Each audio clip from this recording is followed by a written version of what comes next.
أعوذ بالله من الشيطان الرجيم. بسم الله الرحمن الرحيم. والتين والزيتون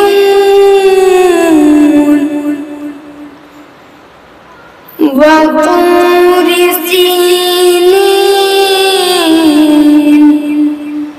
وهذا البلد الأمين. لقد خلقنا الإنسان في أحسن تقويم ثم رددناه أسفل سافلين إلا الذين آمنوا وعملوا الصالحات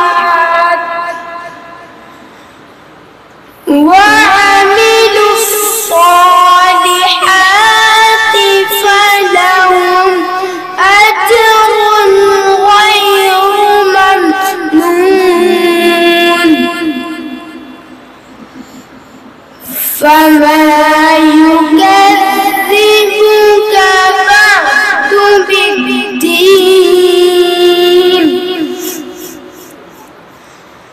أليس الله بأحكم الحاكمين.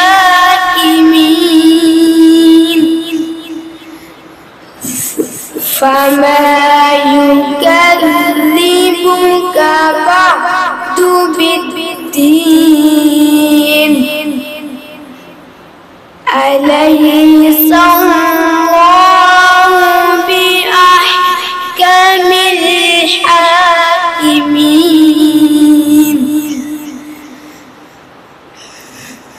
صدق الله العظيم. ماشاءاللہ ماشاءاللہ بہت خوبصورت. دیکھیے طالب علم ہے، یہ بہت چھوٹے طالب علم ہے. دیکھیے مجمع کے سامنے کھڑے ہو کر ایک لفظ بولنا بھی اپنے آپ میں ایک معنی رکھتا ہے.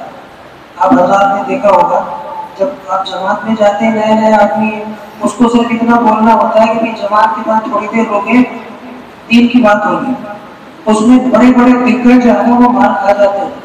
ہمارے کالج صاحب کارگزاری سنا رہے تھے، جماعت والوں کے پاس تو کارگزاری ہی ہوتی ہے. تو بتا رہے تھے کہ میوات میں جماعت گئی، چودھری صاحب کا اعلان کرنا تھا کہ جماعت نماز کے بعد تھوڑی دیر رکے، بات چیت ہو گئی. جب کھڑے ہوئے تو گھبرا گئے، اعلان کیا کہ میوات سے برات آئیے اور جماعت کے بعد بات چیت ہوگی. تو مجمع کے سامنے بات کرنا، کچھ کرنا اتنی چھوٹی عمر میں، یہ اپنے آپ میں بڑا کمال ہے. اور یہ علامت ہے کہ ان بچوں کو تیار کیا گیا ہے، ان پر محنت ہو رہی ہے. ماشاءاللہ بچے نے بہت اچھے انداز میں تلاوت قرآن پیش کی ہے. اس کے بعد جی یہ بچے کے لیے 20 روپے انعام ہے. یہ بچوں کی حوصلہ افزائی ہے اور یہ اس پروگرام کے بنیادی مقاصد میں سے ایک مقصد ہے بچوں کی حوصلہ افزائی. ان بچوں کا حوصلہ بھی بڑھے اور مجمع میں موجود لوگوں کو بھی خواہش ہو کہ ہم بھی اپنے بچے کو اس مکتب میں بھیجیں، ہمارے بچے میں بھی کوئی قابلیت پیدا ہو، ہمارا بچہ بھی دین سے جڑے. اب پروگرام کو آگے بڑھاتے ہوئے دیکھیے تلاوت قرآن کریم کے بعد اگر کوئی ذات ایسی ہے کہ جس کی تعریف کی جائے، جس کی شان میں نعت خوانی کی جائے، تو وہ ذات ہے تاجدار مدینہ، سید ابرار و اخیار، قائد عرب و عجم، احمد مصطفیٰ محمد مصطفیٰ صلی اللہ علیہ وسلم کی ذات اقدس ہے کہ آپ کی تعریف کی جائے، آپ کی شان اقدس میں نعت خوانی کی جائے. میں اس شعر کے ساتھ ایک طالب علم کو دعوت دیتا ہوں کہ رسول مجتبیٰ احمد مجتبیٰ کہیے، محمد مصطفیٰ کہیے، احمد مجتبیٰ کہیے، محمد مصطفیٰ کہیے، خدا کے بعد بس وہ ہے، پھر اس کے بعد کیا کہیے؟ پادس خدا بزرگ دوئی قصہ مختصر. بہرحال ہمیں نام رسالت بہار کے اندر جو ہے نعت خوانی کے لیے اور نعت پڑھنے کے لیے طالب علم ہیں عزیز محمد صادق صاحب، ان کو دعوت دیتا ہوں اسٹیج پر آئیں اور اپنا نعتیہ کلام جو ہے وہ پیش کروائیں. جس بچے نے قرآن کی تلاوت کی اس کے لیے 100 روپے انعام. ماشاء اللہ، اللہ قبول کرے. الرحمن الرحیم. کیوں چاند میں کوئی ہو الجھے ہو ستاروں میں، آقا کو میرے ڈھونڈو قرآن کے پاروں میں.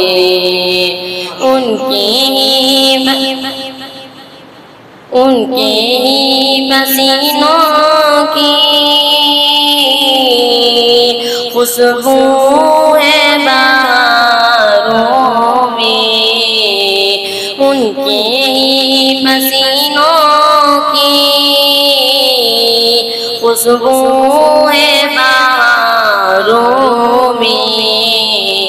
ان کی تجلی ہے،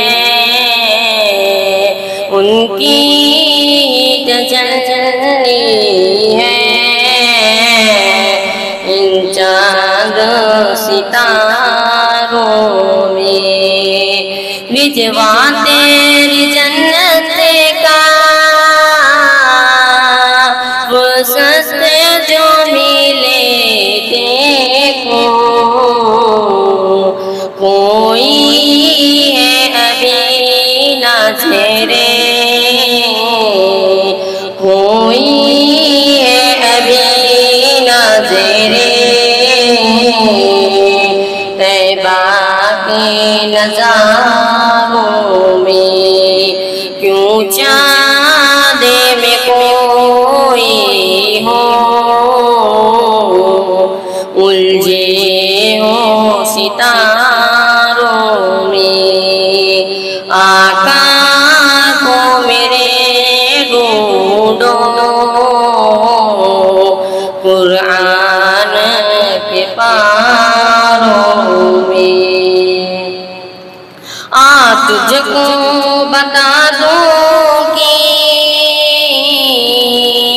جنت کسے کہتے ہیں.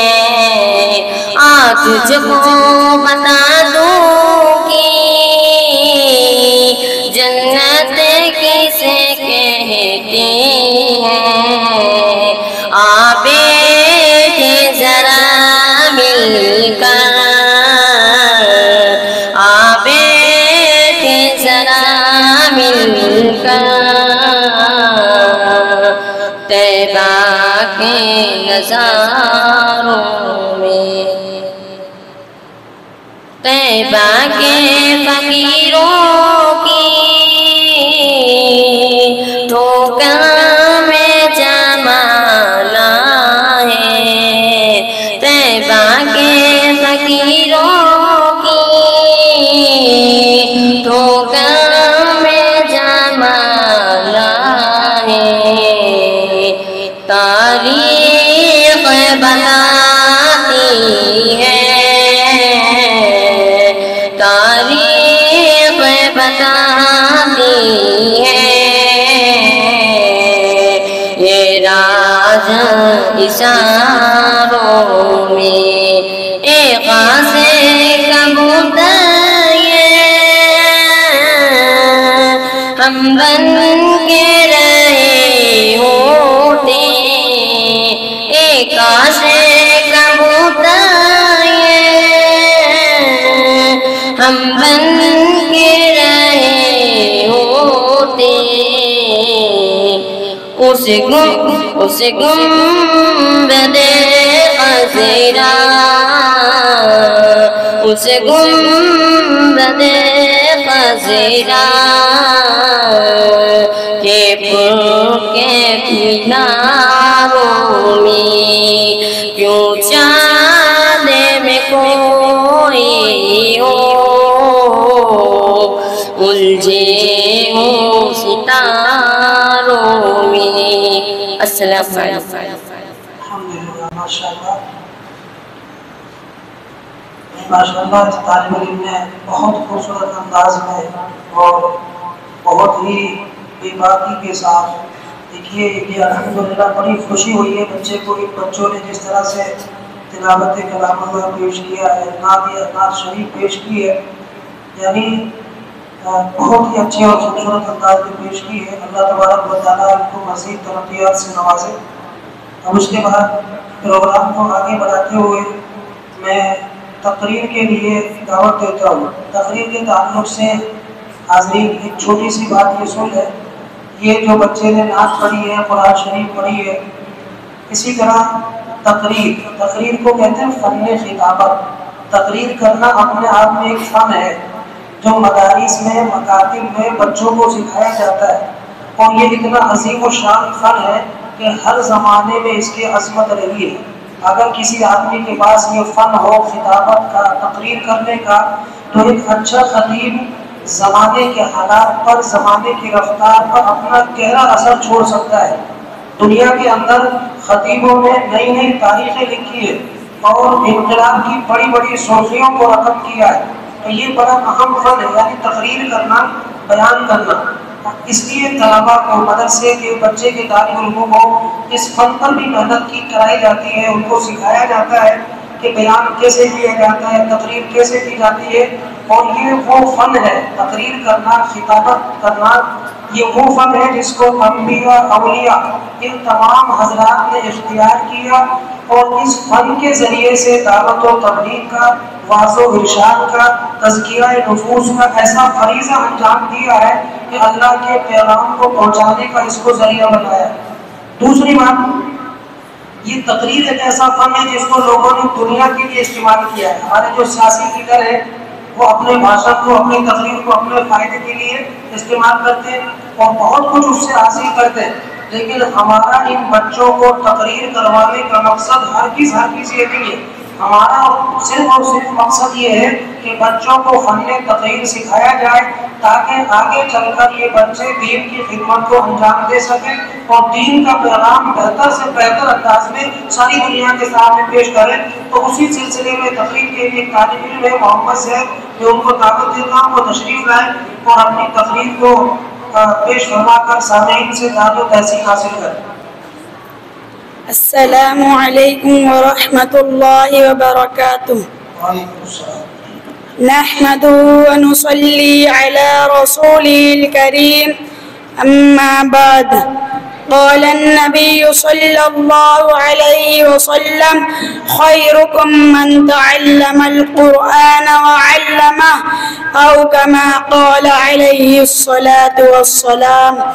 ہمیں دنیا سے کیا مطلب، مدرسہ ہے وطن اپنا. ہمیں دنیا سے کیا مطلب، مدرسہ ہے وطن اپنا. مریں گے ہم کتابوں پر، ورق ہوگا کفن اپنا. محترم حضرات، آج کی اس مجلس میں آپ حضرات کے سامنے مدرسے کی مختصر حقیقت بیان کرنا چاہتا ہوں. امید ہے کہ آپ سب غور سے سن رہے ہوں گے. مدرسہ ایک بہت بڑی نعمت ہے. آج کے دور میں مدرسہ بہت ہی قیمتی چیز ہے. اللہ نے آج یہ نعمت عطا کی ہے، ہمیں اس سے فائدہ اٹھانا چاہیے. علم دین کا اتنا سیکھنا فرض ہے جس سے نماز، روزہ وغیرہ درست ہو سکے. علم دین کی تعلیم اس مدرسے میں ہوتی ہے. یہ مدرسہ ماں کی گود کی طرح ہے. جس طرح بچہ ماں کی گود میں پرورش پاتا ہے، اسی طرح انسان یہاں بھی پرورش پاتا ہے. اور مدرسے انسان کو انسان بناتا ہے. ہم مدرسے کی عمارت بناتے ہیں اور مدرسہ ہمارا دل بناتا ہے. اللہ سے ہمارا تعلق جوڑتے ہیں، اور یہی نبی کا کام تھا کہ مخلوق کو خالق سے جوڑتے تھے. یہ مدارس بھی ہمیں اللہ سے جوڑتے ہیں. جس طرح نبی مخلوق کو خالق سے جوڑتے تھے، اسی طرح مدرسے ہمیں اللہ سے جوڑتے ہیں. لہذا ان مدرسوں کو نہ کوئی طاقت ہلا سکتی ہے اور نہ کوئی طاقت ان مدرسے کو توڑ سکتی ہے۔ محترم بزرگوں، یہی وجہ ہے کہ آج مدارس کا جال ہر اطراف میں پھیلا ہوا ہے، جبکہ حکومت رات دن ان اداروں کو مٹانے اور ختم کرنے کی کوشش کر رہی ہے، لیکن ان اداروں کا نظام ایسی ذات عالی کے قبضے میں ہے جس کو نہ کوئی بگاڑ سکا ہے اور نہ کوئی بگاڑ سکے گا انشاءاللہ تعالی۔ حضرت انس رضی اللہ عنہ حضور صلی اللہ علیہ وسلم کے ارشاد نقل کرتے ہیں کہ اگر دنیا میں ان لوگوں کو دیکھنا چاہتے ہو جن کو اللہ نے جہنم کی آگ سے آزاد کر دیا ہے تو طلباء علم دین کو دیکھو، جو طالب علم صرف علم حاصل کرنے کی نیت میں کسی عالم کے دروازے پر جاتے ہیں، اس کو ہر حرف اور ہر قدم پر 1 سال کی عبادت کا ثواب ملتا ہے اور جنت میں اس کے لیے ایک شہر بنا دیا جاتا ہے۔ جہاں جہاں اس کے قدم پڑتے ہیں وہ زمین اس کے لیے استغفار کرتی ہے، صبح و شام فرشتے اس کی مغفرت کا اعلان کرتی ہے۔ اس سے مراد وہی لوگ ہیں جو علم دین حاصل کرتے ہیں، مدرسے میں رہتے ہیں۔ ظاہر سی بات ہے طلباء اکرام کا اتنا بلند مقام ہے تو ان لوگوں کی کیا شان ہوگی جو طلباء پر خرچ کرتے ہیں اور مدرسے میں امداد دیتے ہیں۔ ان کے روپیوں اور پیسوں سے جو عمارتیں بنائی جاتی ہے تو آخرت میں اللہ تعالی ان کو کتنا بڑا اجر دے گا۔ دوستو مدرسہ کیا ہے؟ مدرسے میں قرآن ہے جو اللہ کی کتاب ہے جس نے دنیا کی کایا پلٹ دی، ہلچل مچا دی۔ سب سے پہلے قرآن نے کر یہ کیا کہ جو بندے خدا سے ٹوٹ چکے تھے انہیں خدا سے جوڑا اور فرمایا تم تعلق توڑتے ہو لیکن خدا نہیں توڑتا۔ چنانچہ اگر خالق کا مخلوق سے تعلق نہ ہوتا تو قرآن نہ بھیجتا۔ قرآن نے بھٹکے ہوئے لوگوں کو راہ دکھائی، زمانے کو خیر القرون بنا دیا اور قرآن قیامت تک آنے والے لوگوں کے لیے مشغول راہ بن گئی۔ قرآن کریم کا اتنا بڑا احسان ہے کہ حضور صلی اللہ علیہ وسلم کو محمد بن عبداللہ سے محمد الرسول اللہ بنا دیا اور خاتم النبیین بنا دیا۔ دوستو مدرسے، مکتب اور مسجد کی قدر کرو، تم نہ کرو گے تو خدا دوسروں کو پیدا کر دے گا۔ حضور صلی اللہ علیہ وسلم کے زمانے سے مکتب اور مدرسے چلے اور چل رہے ہیں۔ حضور صلی اللہ علیہ وسلم کی توجہ اور دعا ساتھ ہے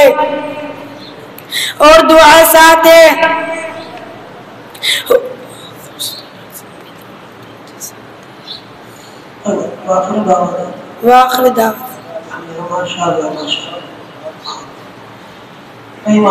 دیکھیے اس طالب علم نے بہت ہی خوبصورت انداز میں، بڑے زبردست انداز میں ہم نے جو خطابت کے بارے میں اس بچے سے پہلے آپ کو بتایا تھا کہ فن خطابت تقریر کرنے کا، بات کرنے کا ایک ملکہ ہے جس کے ذریعے سے دین کی بہت بڑی خدمتیں انجام دی گئی ہیں اور دی جاتی رہیں گی انشاءاللہ۔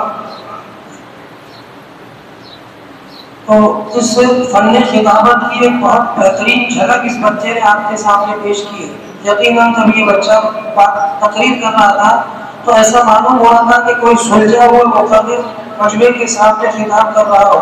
یہ بڑی کم بات نہیں ہے کہ اتنی کم عمر کا بچہ بغیر کسی جھجک کے اتنی جرأت اور بے باکی کے ساتھ اپنے محافظ ضمیر کو اتنے بہتر انداز میں مجمع کے سامنے ادا کر دے۔ یقیناً یہ قابل تعریف چیز ہے۔ اللہ تبارک و تعالیٰ اس بچے کی کامیابی میں اور جو ہے وہ چاند لگائے اور آنے والے وقت میں اللہ تعالیٰ اس کو بڑا عالم اور بڑا خطیب اور مقبر بنائے۔ پروگرام کو آگے بڑھاتے ہوئے میں ایک طالب علم کو دعوت دے رہا ہوں جو حدیث پاک آپ کے سامنے سنائیں۔ دیکھیے مدرسے اور مکتب کا کتنا بڑا فائدہ ہے۔ ہماری اتنے بڑی بڑی عمریں ہو جاتی ہیں ہمیں ایک حدیث یاد نہیں ہوتی، جبکہ اللہ کے نبی نے 40 حدیثوں پر، کتنی حدیثوں پر بڑے فضائل بیان فرمائے کہ اگر اتنی حدیث آپ یاد کر لو تو آپ کو یہ فضیلت ہے، یہ ثواب ملے گا۔ یہ چھوٹے چھوٹے معصوم بچے اپنی چھوٹی توتلی زبان سے جو ہے حدیث کو یاد کر لیتے ہیں، کتنا بڑا فائدہ ہے مدارس کا مکاتب کا. تو حدیث پاک سنانے کے لیے طالب علم عزیزم محمد سمیع اللہ صاحب کو دعوت دیتا ہوں کہ وہ آئے اور حدیث پاک جو ہے وہ سنائیں.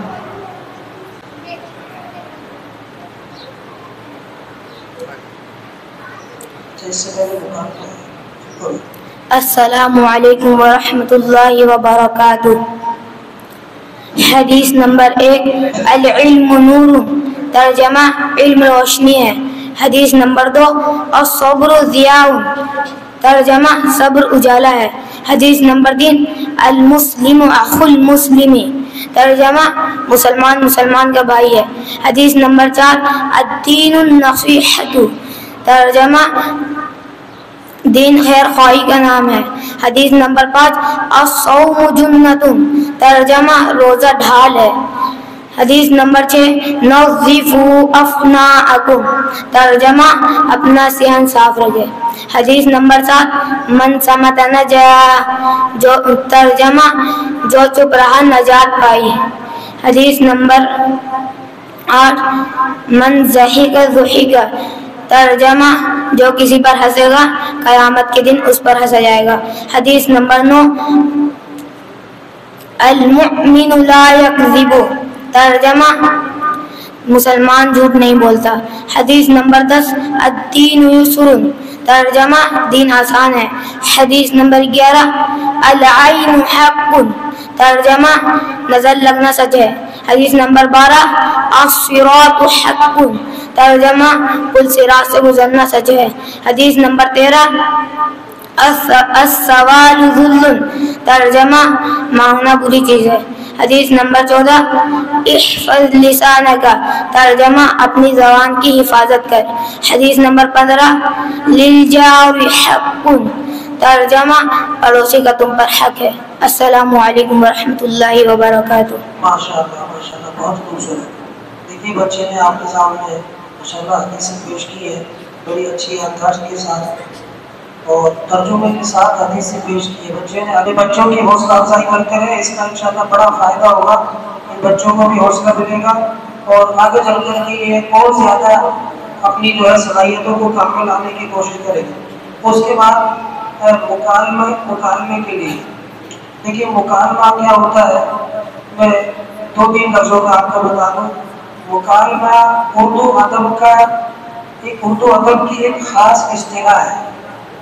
یعنی کچھ کردار ہیں جن کو آدمی اپنے انداز اور اپنے افعال اور اقوال سے مجمع کے سامنے ادا کرتا ہے، اس کو مکالمہ کہتے ہیں. جیسے مکالمہ عربی میں باب مفادات کا جو ہے صیغہ ہوتا ہے، وہ مکالمے کا مطلب ہوتا ہے آپس کی گفتگو کرنا، ایک دوسرے سے بات چیت کرنا. لیکن اردو ادب کی اصطلاح میں مکالمے کا مطلب ہے کسی اسٹیج پر کسی خاص پروگرام میں کچھ کرداروں کو اپنے اقوال و افعال سے ادا کرنا، اس کی منظر کشی کرنا، یہ مکالمہ ہے. تو 2-3 مکالمے انشاءاللہ بچے آپ کے سامنے پیش کریں گے. سب سے پہلا مکالمہ ہے قرآن کریم کی معلومات. اس مکالمے کے لیے 2 طالب علموں کو میں دعوت دیتا ہوں، محمد قاسم، محمد فضیل. یہ دونوں طالب علم تشریف لائیں اور قرآنی معلومات پر اپنا مکالمہ پیش کریں. تو بڑے ہو جائیں.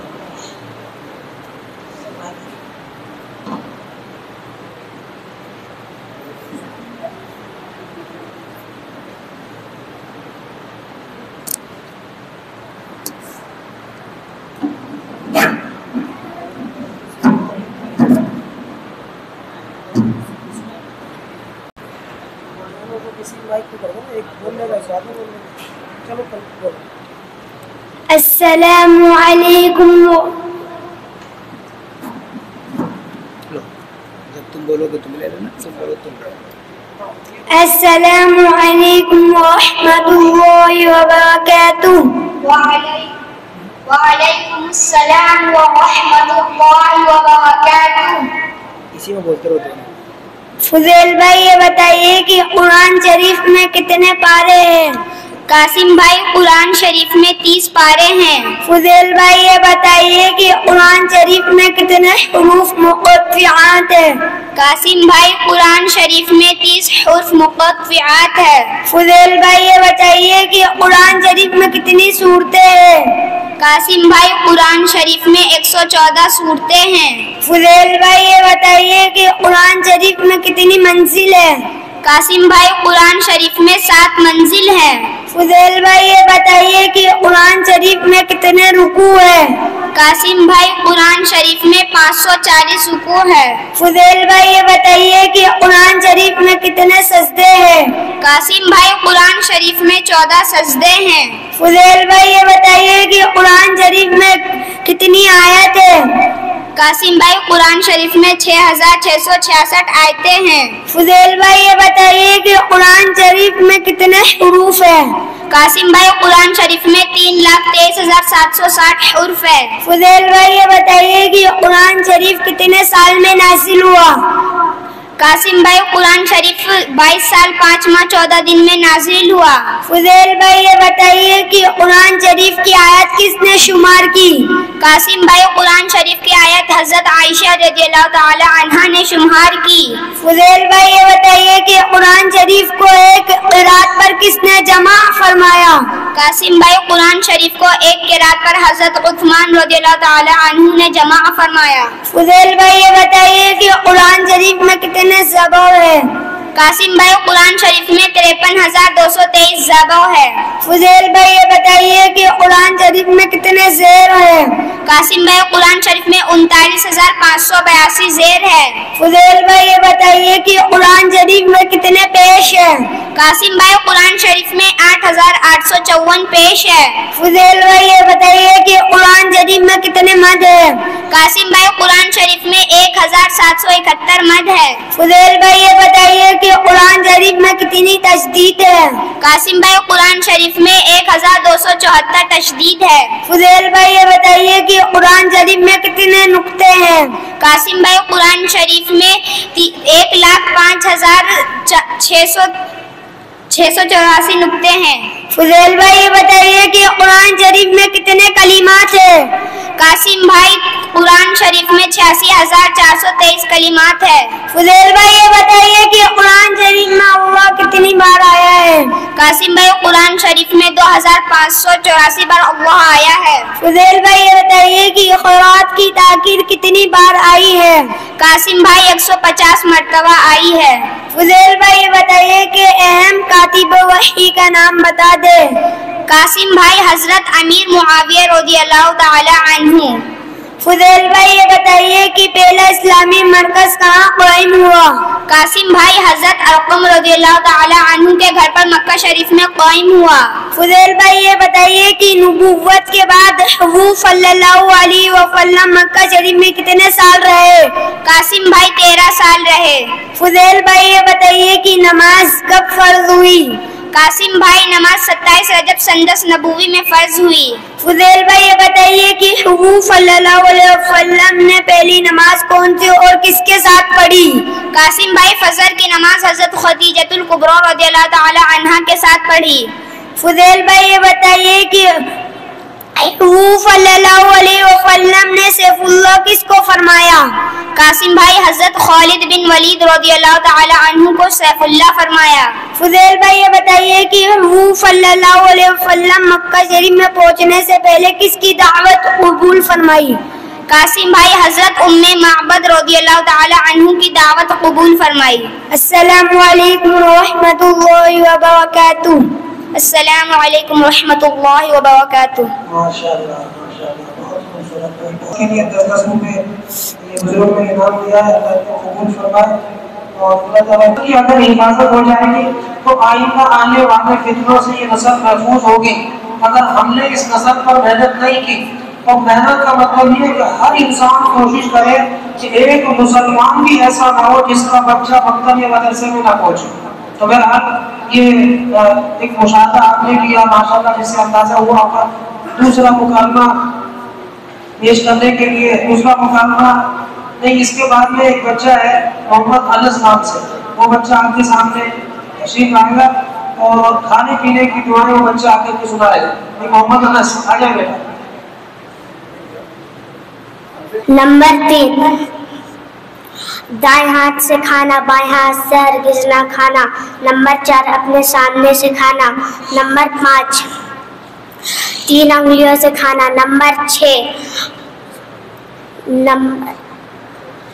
نمبر 6 پیالہ دستری کو نیز انگلی سے چاٹ کر صاف کرنا۔ نمبر 7 اگر لقمہ گر جائے تو اٹھا کر کھا لینا۔ نمبر 8 کھانے میں عیب نہ لگانا۔ نمبر 9 ٹیک لگا کر نہ کھانا۔ نمبر 10 کھانے کے بعد کی دعا پڑھنا، الحمدللہ الذی اطعمنا وسقانا وجعلنا من المسلمین۔ نمبر 11 پہلے دسترخوان اٹھانا پھر خود اٹھنا۔ دسترخوان اٹھانے کی دعا پڑھنا،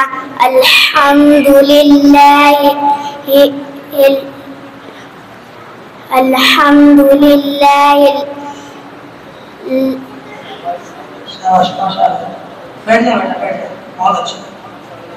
دیکھیے بھائی یہ بچہ اتنا چھوٹا ہے کہ آپ محلے میں جاتے ہیں کسی بچے سے کچھ پوچھو تو شاید وہ جواب بھی نہیں دے پائے گا، اس طرح کی بات ہوگی۔ وہ گالی تو آپ کو دے دے گا آسانی سے، لیکن ایسے کوئی کام کی بات نہیں بتا پائے گا۔ اس لیے چھوٹے بچوں کو دین کی اتنی بنیادی معلومات، یہ جو دعائیں ہوتی ہیں نا، کھانے کی، پینے کی، سونے کی، پانی کی، فلاں کی، ان دعاؤں کا ایک مقصد ہے۔ ایک مقصد کیا ہے کہ اسلام یہ چاہتا ہے کہ بندے کو ہر وقت تعلق مع اللہ نصیب ہو۔ آپ یہ چاہتے ہیں کہ ہر وقت آپ کا تعلق اللہ سے قائم رہے، اس کا آسان طریقہ یہ کہ ہر کام کی دعا پڑھے، تو انشاءاللہ آپ کا تعلق اللہ سے ہر وقت قائم رہے گا اور اللہ سے آپ کا تعلق قائم رہنا آسان ہو جائے گا۔ آگے جو ہے طالب علم کو دعوت دیتا ہوں مکالمے کے لیے۔ آپ صلی اللہ علیہ وسلم کی آل کے بارے میں یہ مکالمہ ہے، محمد فرمان یا محمد فرحان اور محمد سعد، یہ دونوں طالب علم آئے اور آل رسول کے بارے میں اپنا مکالمہ سامعین کے سامنے پیش کرنا۔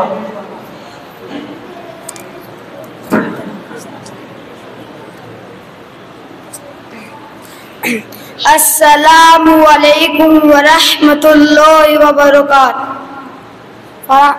وعلیکم السلام ورحمۃ اللہ وبرکاتہ۔ شاد بھائی یہ بتائیں حضور صلی اللہ علیہ وسلم کے کتنے نواسے تھے؟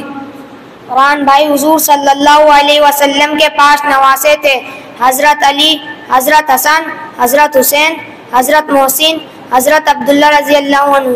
اور شاد بھائی یہ بتا حضور صلی اللہ علیہ وسلم کی کتنی نواسیاں تھی؟ فرحان بھائی حضور صلی اللہ علیہ وسلم کی 4 نواسیاں تھی، حضرت امامہ، حضرت فاطمہ، حضرت زینب، حضرت ام کلثوم۔ اور شاد بھائی یہ بتائے حضور صلی اللہ علیہ وسلم کے کتنے چچا تھے؟ فرحان بھائی حضور صلی اللہ علیہ وسلم کے 11 چچا تھے۔ اور شاد بھائی یہ بتائے حضور صلی اللہ علیہ وسلم کے کتنے چچا اسلام لائے؟ فرحان بھائی حضور صلی اللہ علیہ وسلم کے 2 چچا اسلام لائے، حضرت حمزہ رضی اللہ عنہ، حضرت عباس رضی اللہ عنہ۔ اور شاد بھائی یہ بتائے حضور صلی اللہ علیہ وسلم کی کتنی پھوپھیاں تھی؟ فرحان بھائی حضور صلی اللہ علیہ وسلم کی 6 پھوپھیاں تھی، حضرت امیمہ، حضرت عاتقہ، حضرت صفیہ، حضرت برہ، حضرت عروہ، حضرت ام حکیم۔ اور شاد بھائی یہ بتا حضور صلی اللہ علیہ وسلم نے سید الشہداء کس کو فرمایا؟ فرحان بھائی حضور صلی اللہ علیہ وسلم نے اپنے چاچا حمزہ رضی اللہ عنہ کو سید الشہداء فرمایا۔ اور شاد بھائی یہ بتا حضور صلی اللہ علیہ وسلم نے کب کہاں مراقبہ فرمایا؟ فرحان بھائی حضور صلی اللہ علیہ وسلم نے غار حرا میں مراقبہ فرمایا۔ اور شاد بھائی یہ بتائے سب سے پہلے کون سی آیات نازل ہوئی؟ فرحان بھائی سب سے پہلے سورہ علق کی آیات نازل ہوئی۔ اور شاد بھائی یہ بتائے سب سے پہلے کون سی سورت نازل ہوئی؟ فرحان بھائی سب سے پہلے سورہ فاتحہ نازل ہوئی۔ اور شاد بھائی غار حرا کی لمبائی چوڑائی بتائیے۔ بہت اچھا دیکھیے بچوں نے ماشاءاللہ مکالمہ پیش کیا ہے۔ یہ مکالمہ آل رسول کے بارے میں ہے۔ دیکھیے یہ مکتب کا فائدہ ہے، مکتب کی محنت ہے، ورنہ تو یہاں مجلس میں جتنے لوگ موجود ہیں اپنے بارے میں سوچ کر دیکھیں کہ ہمیں اللہ کے نبی صلی اللہ علیہ وسلم کے خاندان میں سے کتنے لوگوں کے نام یاد ہیں۔ اس لیے میں بار بار یہ عرض کر رہا ہوں کہ اہل محلہ اپنی ساری توجہات اس مرکز پر لگائیں، اپنا سب سے زیادہ تعاون اس مسجد کے اور اس مکتب کے لیے جو ہے آپ کوشش کریں۔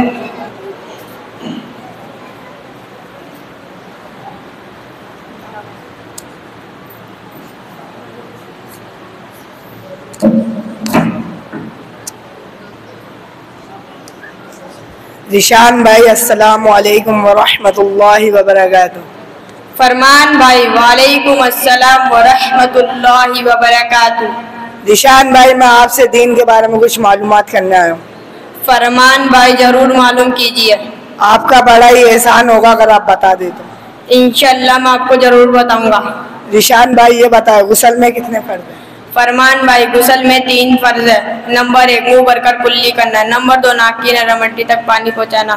نمبر 3 پورے بدن پر اس طرح پانی بہانا ایک بال کے برابر بھی سوکھا نہ رہے. ذیشان بھائی یہ بتائے وضو میں کتنے فرض ہیں؟ فرمان بھائی وضو میں 4 فرض ہے. نمبر 1 پیشانی کے بالوں سے تھوڑی کے نیچے تک ایک کان کی لو سے دوسرے کان کی لو تک. نمبر 2 دونوں ہاتھوں کو کونے سمیت دھونا. نمبر 3 چوتھائی سر کا مسح کرنا. نمبر 4 دونوں پاؤں کو ٹخنوں سمیت دھونا. ذیشان بھائی یہ بتائے تیمم میں کتنے فرض ہیں؟ فرمان بھائی تیمم میں 3 فرض ہے. نمبر 1 تیمم کرنے کی نیت کرنا. نمبر 2 زمین پر ہاتھ مار کر منہ پر ملنا. نمبر 3 دوسری مرتبہ زمین پر ہاتھ مار کر دونوں ہاتھوں کو ملنا. ذیشان بھائی یہ بتائے نماز میں کتنے شرائط ہیں؟ فرمان بھائی نماز میں 7 شرائط ہے. نمبر 1 بدن کا پاک ہونا. نمبر 2 کپڑوں کا پاک ہونا. نمبر 3 جگہ کا پاک ہونا. نمبر 4 شتر کو چھپانا. نمبر 5 نماز کا وقت ہونا. نمبر 6 قبلے کی طرف رخ کرنا. نمبر 7 نیت کرنا. ذیشان بھائی یہ بتائے نماز میں کتنے فرائض ہیں؟ فرمان بھائی نماز میں 6 فرائض ہے. نمبر 1 تکبیر تحریمہ کہنا. نمبر 2 قیام کرنا. نمبر 3 قرات کرنا. نمبر 4 رکوع کرنا. نمبر 5 سجدہ کرنا. نمبر 6 قاعدہ اخیرہ کرنا. ذیشان بھائی یہ بتائے وضو کن چیزوں سے ٹوٹتی ہے؟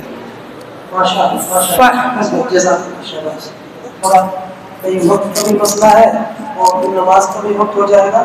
اس لیے ماشاءاللہ ہر بچے کا پروگرام ہر بچے کا مکالمہ ویسے تو اس قابل ہے کہ اس کو مکمل سنا جائے, لیکن وقت کے تقاضے کے اعتبار سے اس لیے بچے آپ حضرات کے سامنے آ جائیں, آپ مشاہدہ کر لیں کہ بھی بچوں پر کس قدر محنت ہوئی ہے. اس کے علاوہ ہماری اجرا بھائی ہیں, ہمارے دوست ہیں, انہوں نے تمام بچوں کے لیے 500 روپئے دے, سب بچوں کے لیے 10 روپئے دے دیں. یہ میوات سے ہے ماشاءاللہ اور ہمارے گاؤں کے ہیں یہ اجرا بھائی. اور اس کے علاوہ پروگرام کو آگے بڑھاتے ہوئے ایک تقریر کے لیے ایک بچے کو دعوت دیتا ہوں, محمد ریحان. تقریر کامیاب کون ہے, یہ اپنی تقریر ان کی تقریر کا عنوان ہے کامیاب کون ہے. انشاءاللہ یہ تقریر آگے بڑھتے ہیں انشاءاللہ. شکریہ.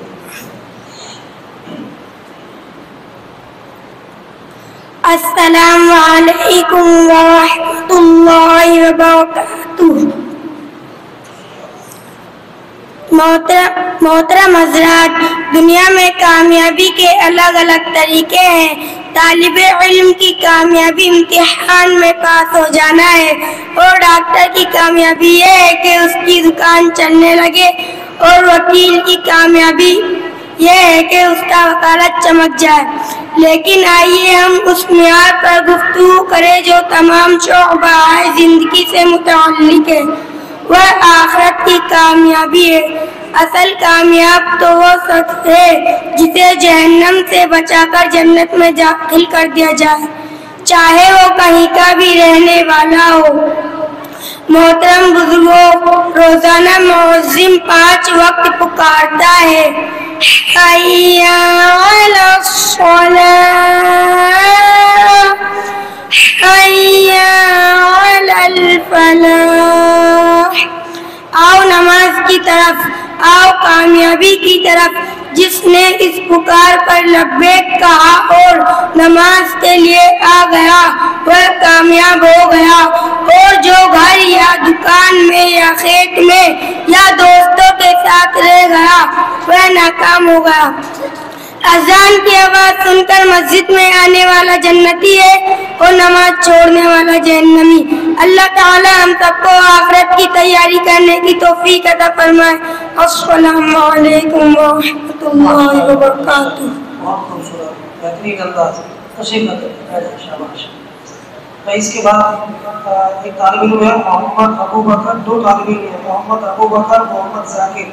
یہ دونوں بچے آئے اور سونے کی چند سنتیں یہ جو ہے پیش کریں.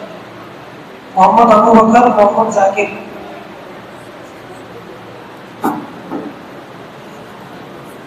دو نام لکھے. ٹھیک ہے آپ کا نام ہوگا. السلام علیکم ورحمۃ اللہ وبرکاتہ. سونے کی چند سنتیں. نمبر 1 جلدی سونے کی فکر کرے. نمبر 2 دنیا کی باتیں نہ کرے باوجود سوئے. نمبر 3 مرتبہ بستر ڈال کر سوئے. نمبر 4 کلمہ طیب پڑھ کر سوئے. نمبر 5 تسبیح فاطمہ پڑھ کر سوئے. سبحان اللہ 23 مرتبہ، الحمدللہ 23 مرتبہ، اللہ اکبر 23 مرتبہ پڑھے. نمبر 6 چاروں کل پڑھ کر ہاتھ پر پھونک کر سارے بدن پر پھیرے. نمبر 7 سورہ ملک الف لام میم سجدہ پڑھ کر سوئے. نمبر 8 دہین کروٹ لے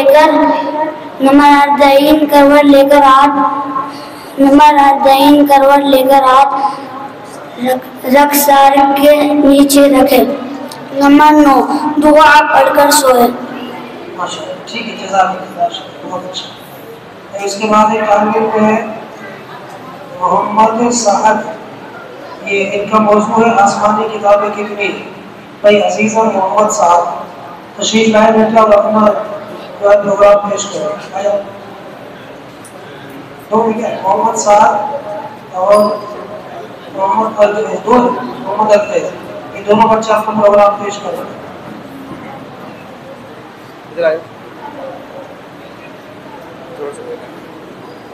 السلام علیکم ورحمۃ اللہ وبرکاتہ. وعلیکم السلام ورحمۃ اللہ وبرکاتہ. الفیض بھائی آپ یہ بتائیے کہ آسمانی کتابیں کتنی ہیں؟ 7 بھائی آسمانی کتابیں 4 ہیں، توریت زبور انجیل قرآن شریف. الفیض بھائی آپ یہ بتائیے کہ توریت کس پر نازل ہوئی؟ 7 بھائی توریت حضرت موسیٰ علیہ السلام پر نازل ہوئی.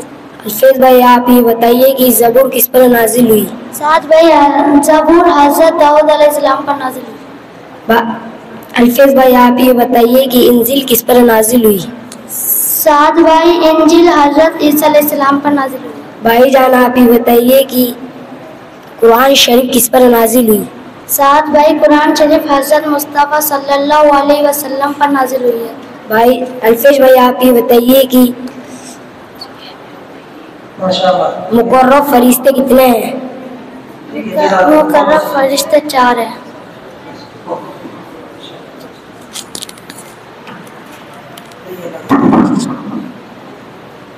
اس کے بعد بھائی ایک طالب علم ہے محمد زید، مسجد میں داخل ہونے کی سنت ہے.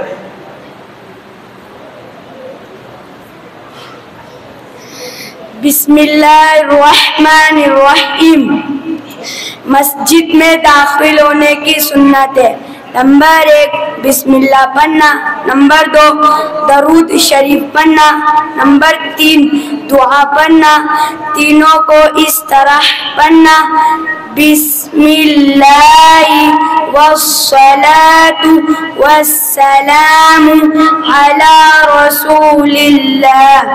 اللہم افتح لی ابواب رحمتک.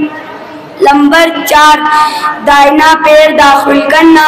نمبر 5 اعتکاف کرنے کی نیت کرنا. ماشاء اللہ. بھائی دیکھیے بچے نے بہت چھوٹی سی وہ سنایا مسجد میں داخل ہونے کی سنت ہے، لیکن بچے کا انداز ماشاء اللہ آپ نے دیکھا ہے.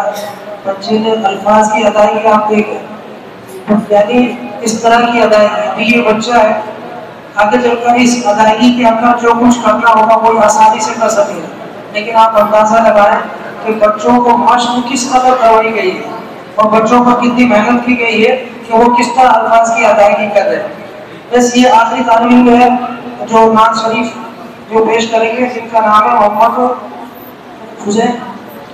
فضیل. یہ طالب علم اور اپنی نعت سامعین کے سامنے پیش کر رہے ہیں.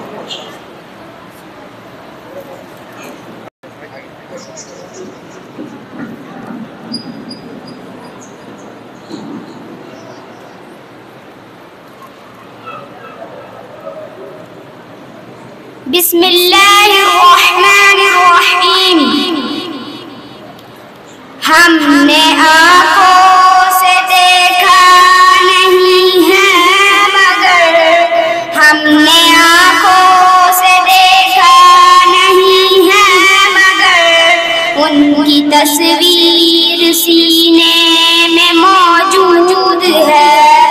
جس نے لا کر کلام الہی دیا جس نے لا کر کلام الہی دیا وہ محمد مدینے میں موجود ہے. پھول کھلتے ہیں پڑھ پڑھ کے صلی علی پھول کھلتے ہیں پڑھ پڑھ کے صلی علی. جھوم کر کہہ رہی ہے یہ باد صبا ایسی خوشبو چمن کے گلوں میں کہاں ایسی خوشبو چمن کے گلوں میں کہاں جیسی خوشبو نبی کے پسینے میں موجود ہے. ہم نے آنکھوں سے دیکھا نہیں ہے مگر ہم نے آنکھوں سے دیکھا نہیں ہے مگر ان کی تصویر سینے میں موجود ہے.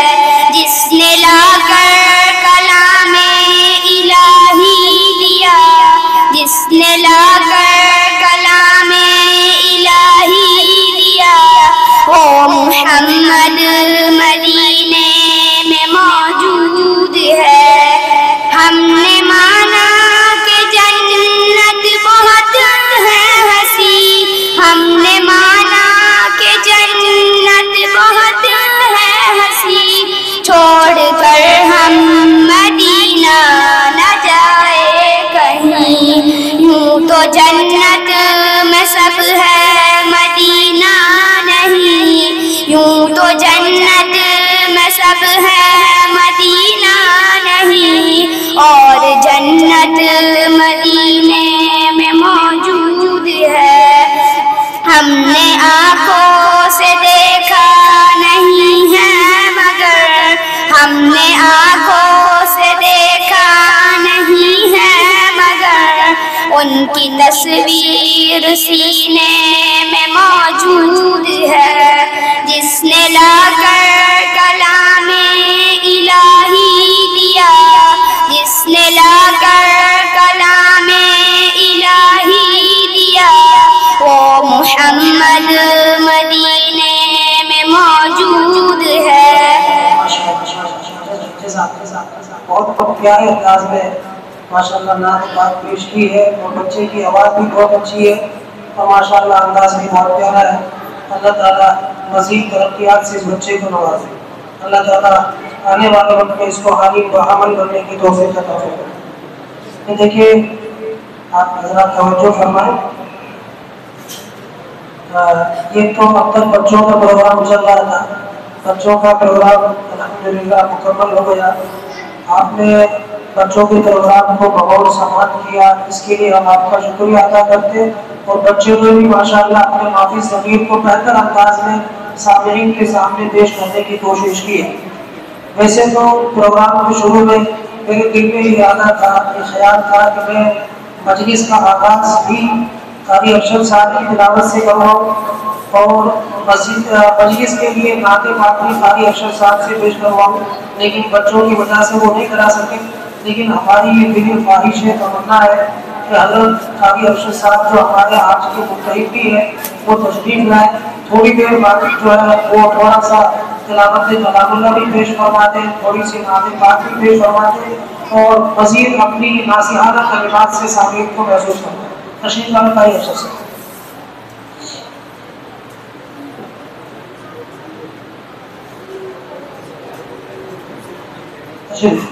اس سے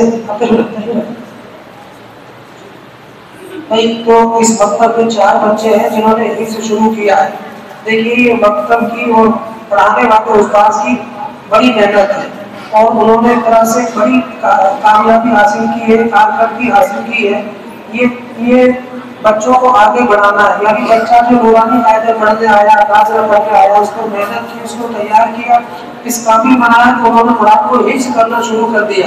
تو ایسے 4 بچے مکتب میں، ان بچوں کی حوصلہ افزائی کے لیے دیکھیے جو پگڑی باندھی جاتی ہے وہ تو قرآن کی تکمیل پر باندھی جاتی ہے، لیکن ان کا حوصلہ افزائی کے لیے اور ان کو ہمت دلانے کے لیے حضرت خالد صاحب کے ہاتھ سے کچھ انعام دیا جائے گا. تو انشاءاللہ سامنے بنو صاحب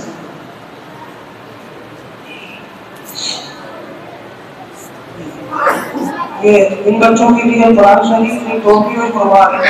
یہ اہل محلہ کی جانب سے ان کی حوصلہ افزائی کے طور پر حضرت خالد صاحب کے ہاتھوں سے ان بچوں کے لیے پیش کیا گیا ہے. اللہ تعالیٰ ان بچوں کو کامیاب فرمائے. ایک مسواک بھی ہے. جزاک اللہ.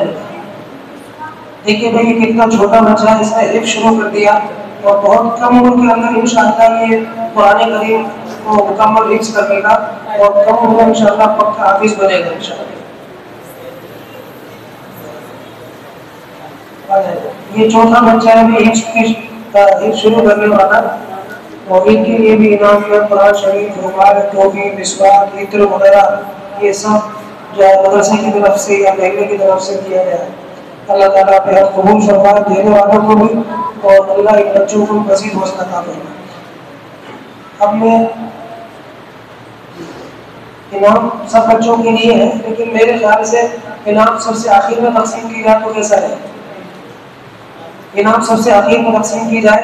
جیسا کہ میں نے عرض کیا کہ ہماری تمنا تو یہ تھی جی مجلس کا آغاز بھی خالد صاحب فرماتے ہیں تلاوت سے بھی اور نعت سے بھی، لیکن پروگرام کی ترتیب منتظمین نے کچھ ایسی بتائی کہ بچوں سے شروع کروانا ہے. لہٰذا اب میں قاری ارشد صاحب سے درخواست کرتا ہوں کہ وہ تشریف لائیں تو تلاوت کلام اللہ بھی سامعین کے سامنے پیش فرما دیں اور نعتیہ کلام سے بھی جو ہے سامعین کو محفوظ فرمائے. بڑی عنایت ہوگی. قاری ارشد صاحب تشریف لائیں اور تلاوت کلام اللہ پیش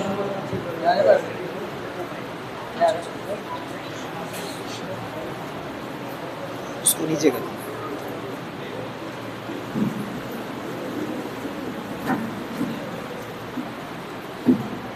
بس ٹائٹ کر دو اسے.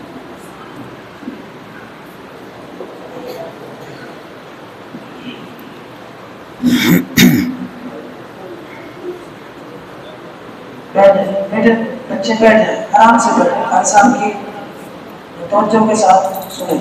السلام علیکم ورحمۃ اللہ. میں چند آیات کی تلاوت پہلے اور اس کے بعد میں ایک نعت شریف اور اس کے بعد میں جو آج ہم نے امتحان لیا ہے اس امتحان میں ہم نے کیا دیکھا، کیا محسوس کیا، وہ انشاءاللہ میں عرض کروں گا. بس یہ کہ آپ حضرات بیٹھ جائیں، بچے بھی بیٹھ جائیں. شاباش. قرآن کریم کی تلاوت کو بہت دھیان سے سنیں اور جن بچوں نے حفظ شروع کیا ہے وہ کہاں ہیں بچے؟ یہاں آ جاؤ میرے پاس.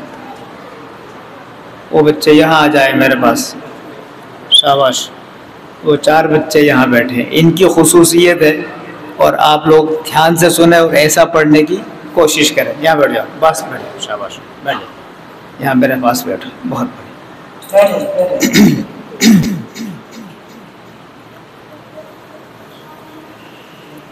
اعوذ باللہ من الشیطان الرجیم.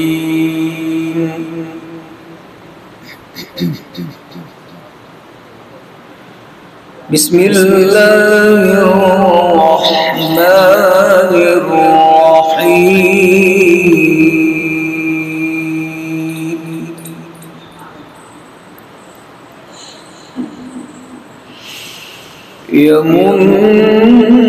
يمنون عليك أن أسلموا قل لا تمنوا علي إسلامكم بل الله يمن عليكم أن هداكم للإيمان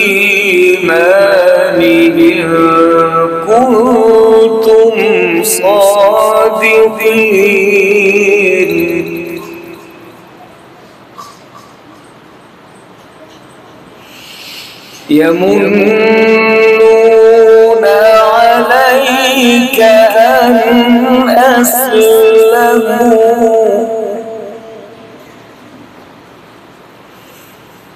قل لا تمنوا علي إسلامكم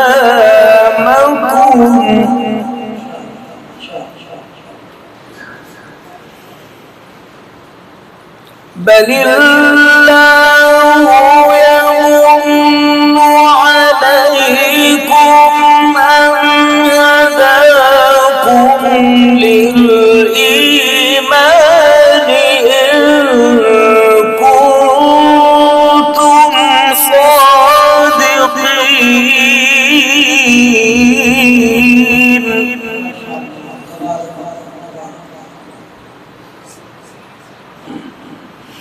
إن الله يعلم غيب السماوات والأرض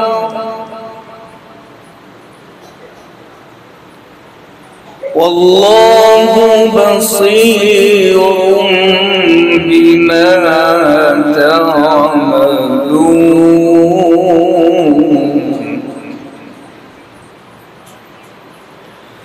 بسم الله الرحمن الرحيم إنا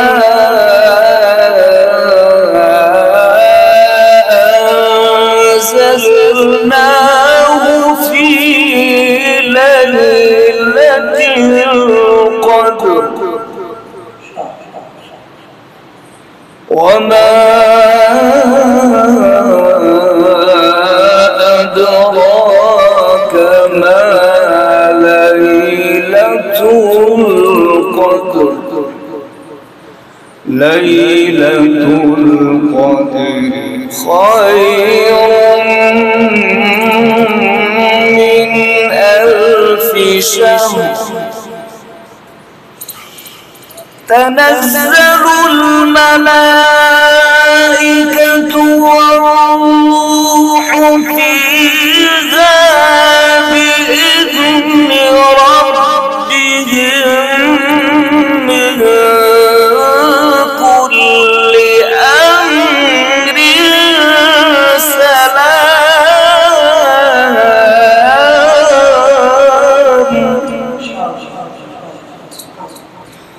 سلام هي حتى مطلع الفجر صدق الله العظيم.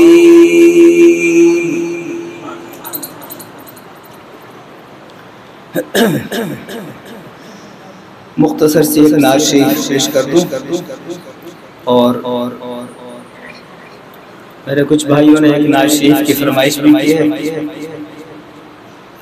پروگرام بڑا ہو جائے گا, مختصر پیش کر سب مل کے درود پاک پڑھیے. اللہم صلی علی محمد النبی الأمی وعلی آلہ وسلم تسلیما.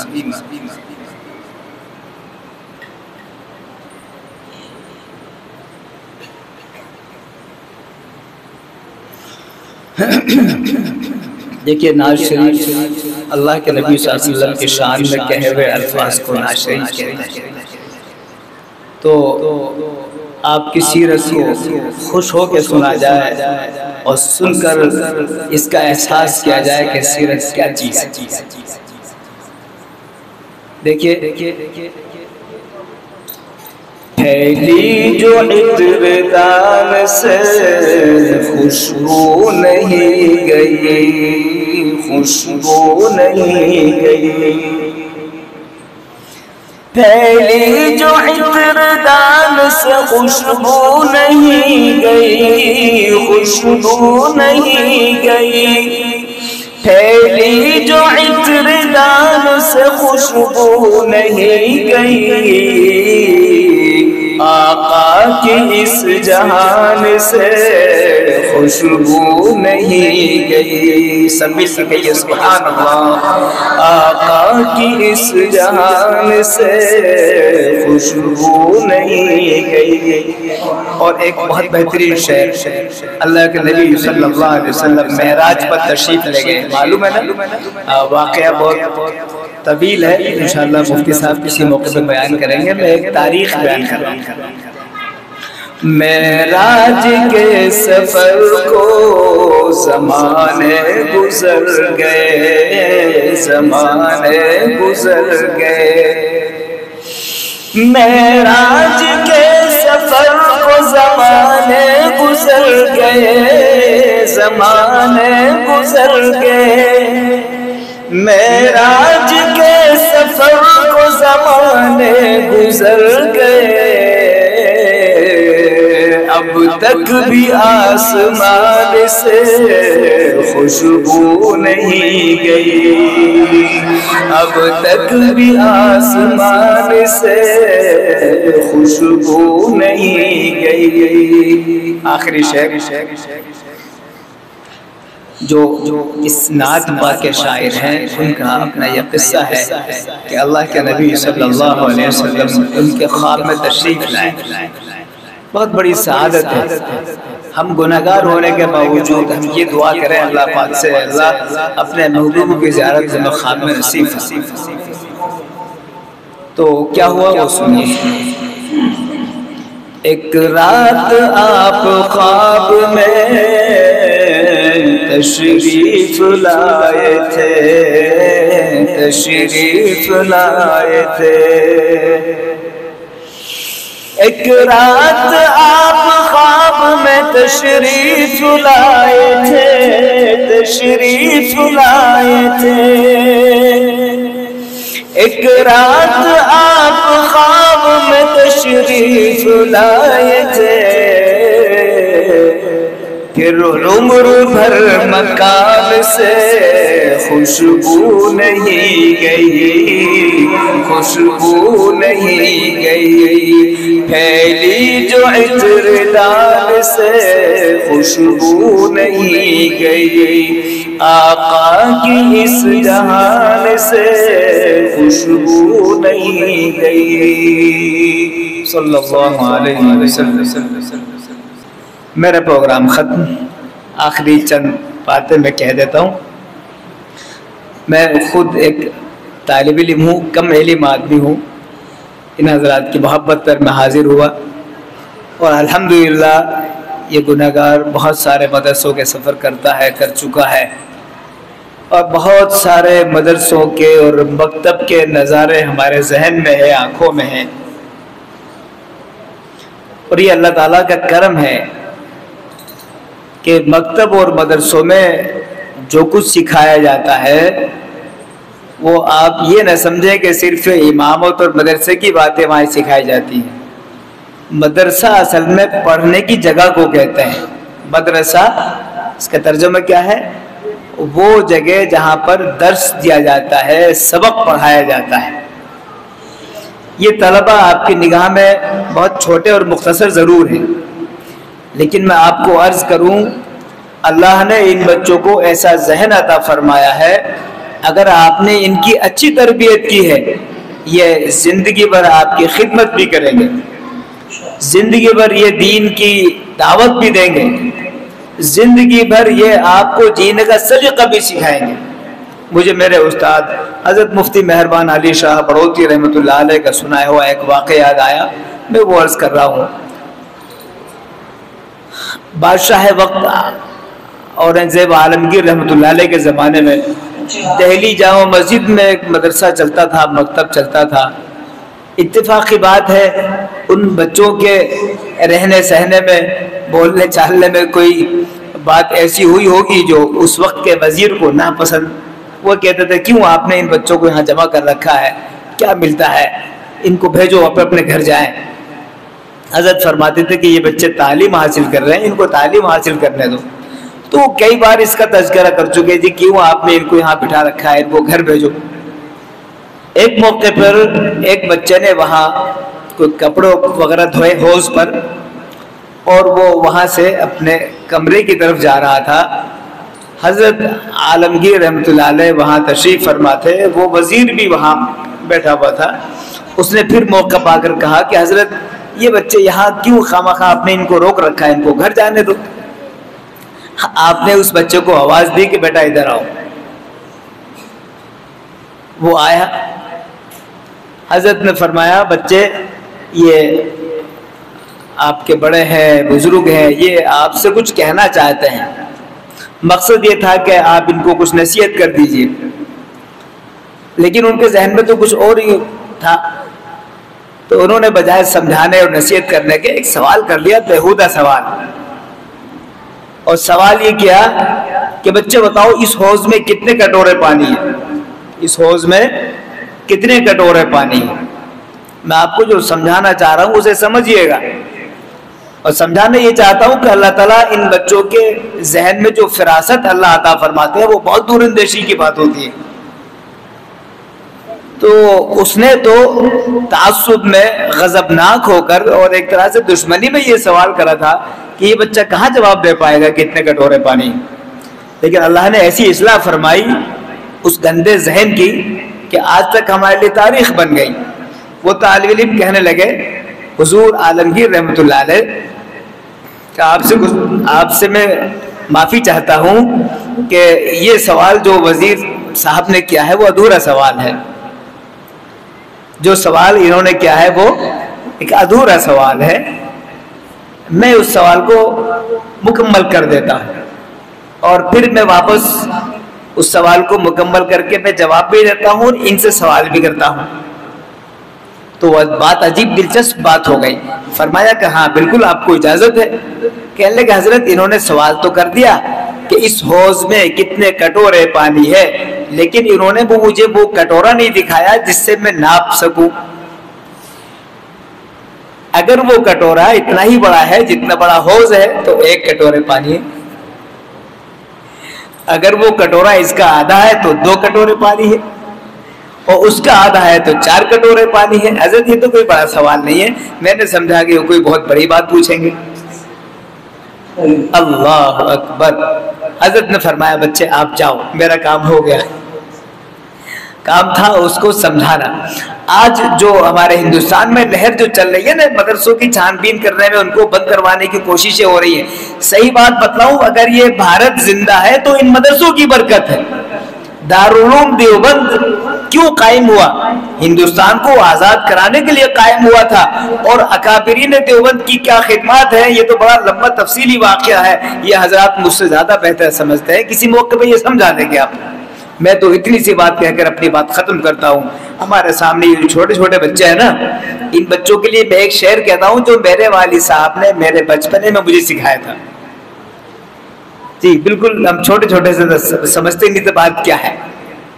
وہ فرماتے تھے، مجھے ایک شعر یاد کروایا، چھوٹے چھوٹے مت جانو سردار بنیں گے، چھوٹے چھوٹے مت جانو سردار بنیں گے، علم کی چلتی ہوئی تلوار بنیں گے انشاءاللہ۔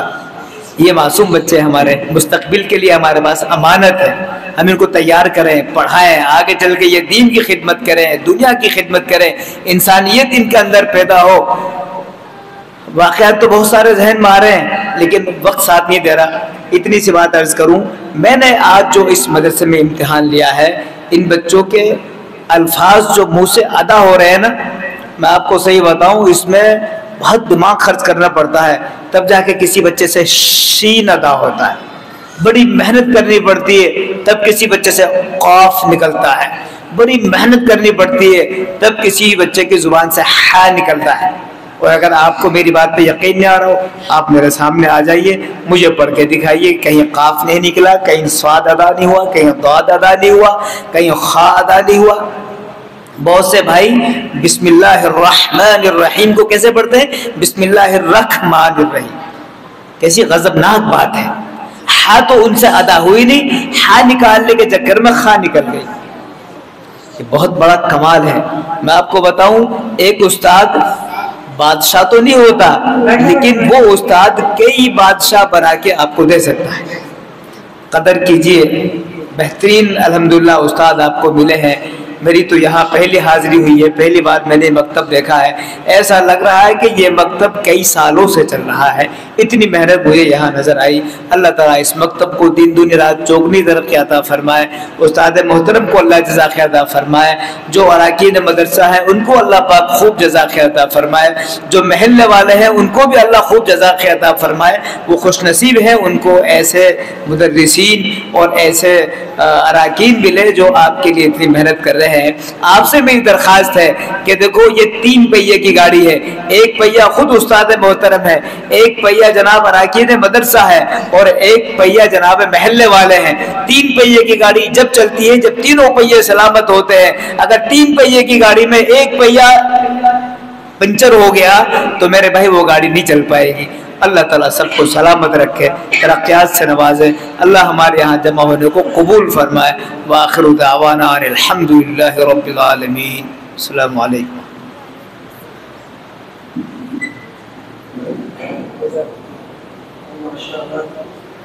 قاری صاحب نے مختصر نصیحت کی بات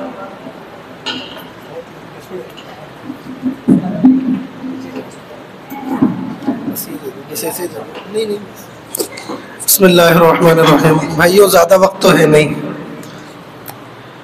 موٹی سی بات یہ ہے چونکہ قاری ارشد صاحب بھی میرے بڑے ہیں، مولانا فیاض صاحب بھی، اور میں اس وقت سے خاص طور پہ قاری صاحب کے بھائی مولانا شاہد صاحب کی خدمت میں حاضر ہوتا ہوں جب میں خود پڑھتا تھا. تو ان کے سامنے تو سبق ہی سنانا ہے، لیکن آپ لوگوں کے سامنے اتنی سی بات عرض کرنی ہے کہ آپ ہمارے بڑے جتنے بھی ہیں ابھی ہندوستانی سطح پر یا عالمی سطح پر، ہم کسی کو بھی دیکھیں گے تو ایک کامن بات سب کہتے ہیں، ایک جیسی بات، کہ ابھی جو جن چیزوں سے ہم جھوج رہے ہیں وہ ہے اسلامو فوبیا. یعنی اسلام کے نام لے کر اور اسلام کی تعلیمات کا نام لے کر اور ان کا ایک نیگیٹو ان کو دکھایا جاتا ہے، ایک نیریٹو بنایا جاتا ہے اور اس کے ذریعے سے اسلام کو بدنام کیا جاتا ہے. اور اسی کے ساتھ جو چیز سامنے آتی ہے وہ ارتداد، یعنی مسلمانوں کے اندر اسلام سے پھرنے کی تعداد بہت زیادہ بڑھ رہی ہے اور الگ الگ طریقوں سے بڑھ رہی ہے. مثال کے طور پہ ہم جنس پرستی ہے، یا شادی کے لیے غیر مسلم لڑکوں کو مسلمان لڑکیوں کی طرف متوجہ کرنا ہے، مختلف انعام دینے ہیں. اور علمی لائن میں آپ چلے جائیں تو اگر ہمارا کوئی بچہ یا بچی یا تو وہ اچھی تعلیم کے لیے بڑے اداروں تک پہنچتے نہیں، دنیاوی اعتبار سے بھی اور دینی اعتبار سے بھی. اگر دینی اعتبار سے وہ پڑھتے ہوئے پہنچ جاتے ہیں تو بہت اچھا ان کا ایمان محفوظ ہو جاتا ہے. اور اگر وہ دنیاوی اعتبار سے اسکولی تعلیم میں آگے بڑھتے ہیں تو علماء کو اور ان کے گھر والوں کو جیسے جیسے وہ بچے آگے بڑھتے ہیں اس بات کی ٹینشن شروع ہو جاتی ہے کہ ایسا کیوں نہیں ہے کہ ہمارے تعلیمی ادارے نہیں ہیں. اس لیے کہ ان اداروں میں 10 خطرے ہیں. سب سے پہلا خطرہ جو وہاں پر پیش آتا ہے وہ ایمان کا پیش آتا ہے. وہاں پہ ہندوانہ عقائد بھی ان کے سامنے پیش کیے جائیں گے، ہندوانہ نظریات ان کے سامنے پیش کیے جائیں گے، ارتدادی چیزیں آئیں گی، ایتھزم وہاں پر آئے گا، ناستکتا وہاں پر آئے گی. ایسی چیزیں ان کے سامنے آئے گی کہ وہ کہیں نہ کہیں اگر وہ اپنے مدارس سے، اپنی مسجد سے، اپنے امام سے جڑا ہوا نہیں ہے، علماء سے جڑا ہوا نہیں ہے، تو ایک بڑی تعداد آپ کو ایسی مل جائے گی تو جو مسلمانوں کے اوپر اعتراض کرتی ہوئی ملے گی اور اسلام کے اوپر اعتراض کرتی ہوئی ملے گی. لمبی بات نہیں کرنی، میں صرف آپ کو ایک واقعہ بتاتا ہوں. لاک ڈاؤن کے اندر ایک پڑھی لکھی فیملی تھی، میری جانکاری میں تھی، لیکن یہ نہیں پتا تھا مجھے کہ یہ مسلمان ہے، اس لیے کہ کامن نام ان کے پاس تھا، ان کا نام کامن تھا بالکل، جو ہندوؤں میں بھی ہوتا ہے مسلمان میں بھی ہوتا ہے. دینی تعلیم نہ ہونے کا نقصان اور عصری تعلیم پڑھنے سے کیا نیگیٹو چیز ہمارے اندر آتی ہے اور اس کا علاج کیا ہے. ان کا فون آیا کہ میری والدہ کا انتقال ہو گیا، جنازے کے لیے کیا کرنا ہے، ہمیں تو پتہ نہیں ہے، ہم باہر کے، آپ کرا دیجئے. نہری کے ناکے میں قبر کا انتظام کرا دیا اور میں نے ہمارے محلے میں ان کے غسل کے لیے انتظام کرا دیا اور 2-3 مستورات کو بھی غسل دینے کے لیے تیار کر دیا. تو رات زیادہ ہو چکی تھی، سحری کا وقت قریب تھا، تو ہمارا ارادہ یہ تھا فجر کے فوراً بعد غسل دے کے اور جنازے سے فارغ ہو جائیں گے. وہ پڑھی لکھی فیملی کے بچے اور بچیاں یہ کہنے لگے اس ڈیڈ باڈی کو آپ ہی رکھ لو, ہمیں اس سے کوئی مطلب نہیں ہے, آپ تو ہمیں جو ہے نا بس ہماری آفت کٹوا دو, ہم جلدی سے اس باڈی کو گاڑ دو تاکہ ہم جو ہے نا سرکار کی طرف سے ہم اس باڈی سے فری ہو جائیں. یہ مسلم بچوں کا حال تھا جو اسکولی اعتبار سے بہت زیادہ پڑھے ہوئے تھے اور دینی تعلیم سے بالکل کورے تھے. اب ہم دینی تعلیم سے پیچھا نہیں چھوڑا سکتے, بلکہ یہ ہماری مجبوری ہے کہ ہم دینی تعلیم حاصل کریں, ورنہ ارتداد ہمارے گھروں میں بہت آگے تک پہنچنے کی کوشش کر رہا ہے اور پہنچے گا, اور اسلام کا نام لینا مشکل ہو جائے گا. لیکن عصری تعلیم کے لیے ہمیں یہ سوچنا پڑے گا کہ کیا ہم دوسروں کے اوپر بھروسہ کر کے بیٹھے رہیں گے. آزادی کے بعد کا زمانہ ایک الگ تھا, آزادی سے پہلے تعلیمی انسٹیٹیوشن خود ہمارے تھے, خود ہمارے ڈاکٹرز ہوتے تھے, اور اگر آپ ہسٹوری پڑھیں گے, تاریخ پڑھیں گے, تو دنیا کے اندر بڑی بڑی جو ایجادات ہوئی ہیں اور بڑی بڑی جو چیزیں بنی ہیں وہ مسلمانوں کے ذریعے بنی ہیں. تو اس محلے کے لوگوں نے کوشش کی ہے امام صاحب کے ساتھ مل کر, کمیٹی کے ساتھ مل کر مکتب وجود میں آئے. اللہ کی ذات سے امید ہے آپ مکتب اور مضبوط کریں گے, قاری صاحب نے اس پر بات کی ہے, لیکن ہمیں اپنی سوچ کو بڑا بھی کرنا ہے اور کریٹیو بھی کرنا ہے کہ انشاءاللہ ہم اپنے بڑے تعلیمی انسٹیٹیوشن قائم کریں گے. ہم 10ویں 12ویں کے اسکول کے لیے اور اللہ رب العزت نے چاہا تو کالج کے لیے ہم انشاءاللہ کسی کے محتاج نہیں رہیں گے. اس موقع پر اتنی ہی بات عرض کرنی ہے, کبھی موقع ملا تو تفصیل سے ترتیب بھی بتلاؤں گا انشاءاللہ. وآخر دعوانا الحمدللہ رب العالمین. دیکھیے بھائی مفتی صاحب نے بہت تھوڑے سے وقت میں بہت قیمتی اور بہت اہم بات تھی بات کے سامنے رکھی, جس سے مکاتب کی اہمیت پہ بھی اشارہ ہو گیا کہ مکتب کتنا اہم ہے. لیکن مکتب تک ہم اپنے آپ کو محدود نہ رکھیں. اس قوم کے لیے میں نے شروع میں کئی بار عرض کیا ہے کہ اس وقت مسلمانوں کے لیے دین کا سب سے اہم کام ہے اپنی آنے والی نسل کی حفاظت کرنا. اگر ہم نے اسی دینی فکر نہیں کی اور تعلیمی فکر نہیں کی تو آنے والے وقت میں جو دشمنوں جو سازشیں ہیں وہ لوگ کامیاب ہوں گے اور اس نسل کا نام و نشان جو ہے وہ ختم ہو جائے. میں آخر میں آپ تمام حضرات کا شکریہ ادا کرتا ہوں, آپ تشریف لائے. ہمارے علماء کرام کا, مفتیان کرام کا اور تمام حاضرین کا میں دل سے شکریہ ادا کرنا چاہتا ہوں کہ آپ نے اپنا قیمتی وقت نکال کر بچوں کی حوصلہ افزائی کے لیے, علماء کی باتیں سننے کے لیے آپ تشریف لائے. اللہ تعالیٰ ہم سب کے آنے کو, بیٹھنے کو, کہنے اور سننے کو بھی آپ قبول فرمائیں. اب آخر میں یہ سب بچوں کے لیے انعام ہے. وہ میری درخواست یہ ہے کہ یا تو حضرت مفتی زبیر احمد صاحب, مفتی مصطفیٰ صاحب, یہ مفتی زاہد صاحب بچوں کو اپنے ہاتھ سے دے دیں. تینوں حضرات تھوڑے تھوڑے بچوں کو دے دیں تو آپ کی بھی شرکت ہو جائے گی اور بچوں کا بھی حوصلہ افزائی ہو جائے گی.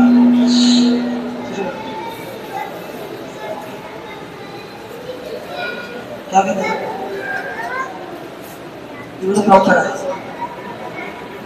اچھا بھائی جو بچے ناظرہ قرآن پڑھنے والے ہیں وہ تشریف لائے بھائی. ناظرہ قرآن پڑھنے والے ہیں یہ بچے کے لیے مفتی زبیر احمد صاحب یہ قرآن شریف پیش فرمائیں انشاءاللہ. اللہ قبول فرمائے. اور بھائی مسواک اور ٹوپی بھی ہے مفتی مصطفیٰ صاحب یہ اپنے ہاتھ سے اس بچے کو قرآن شریف, مسواک اور ایک ٹوپی جو ہے جزاک آپ تشریف آپ ایک ساتھ ٹھیک ہے یہ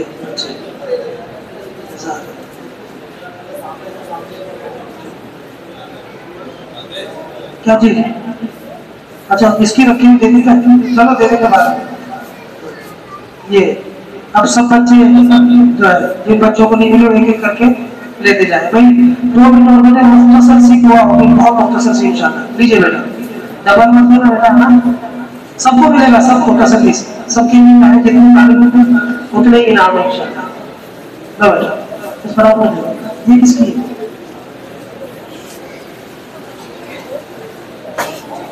میرے خیال سے ایک سب کو وہی ہے. نہ بیٹا لو ماشاء اللہ ماشاء اللہ.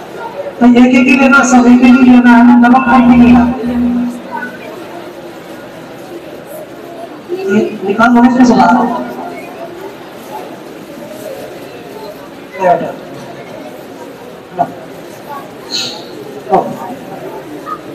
آرام سے سب کو ملے گا، سب کو تسلی تسلی پہلے اپنا سب کو ملے گا بہت ساری بہت ساری